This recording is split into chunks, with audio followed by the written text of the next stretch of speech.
চিন্তা মাত্র তার অন্তরের মধ্যে আল্লাহ তাআলার ভয় সৃষ্টি হবে এবং আল্লাহ রাব্বুল আলামিনের প্রতি দৃঢ় বিশ্বাস গ্রহণ করতে আসবে। যার কারণে আল্লাহ রাব্বুল আলামিনের প্রতি ভরসা রাখেন।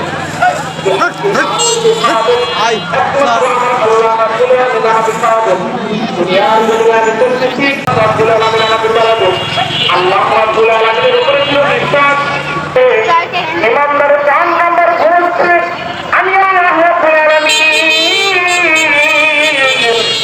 যে 5 ওয়াক্ত নামাজ পড়ি। ও দুনিয়ার মুসলমান, আমি তোমাদেরকে এবং জিন জাদুদেরকে ইউটিউবের মধ্যে নিজের জিন্দেগির অর্ধেক দিয়ে দেয়, ফেসবুকের মধ্যে নিজের ইনস্টাগ্রামের মধ্যে নিজের জিন্দেগির অর্ধেক দিয়ে দেয়। ৫ম নম্বর ইমানদারের গুণ বলে ইনশাআল্লাহ শেষ করে দেব। ৫ম নম্বর গুণ হচ্ছে আমিম্মা রাযাকনাহুম ইউনফিকুন। ৫ম নম্বর গুণ হচ্ছে আল্লাহ রাব্বুল আলামিনের রাস্তায় দান করা, সদকা করা।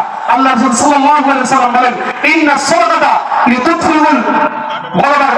আল্লাহ রাব্বুল আলামিনের হককে কমিয়ে দাও। রাব্বুল আলামিনের রাস্তায় নিজের যতটুকু সম্পদ আছে তা থেকে আল্লাহ রাব্বুল আলামিনের রাস্তায়। এরপরে আপনাদের সকলকে এই 5টা গুণের উপরে আমল করে জান্নাতীবাসী হওয়ার তৌফিক দান করেন।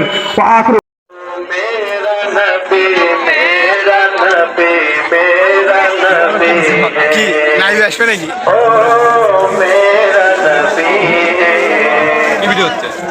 মাহফিল ভিডিও করেছে।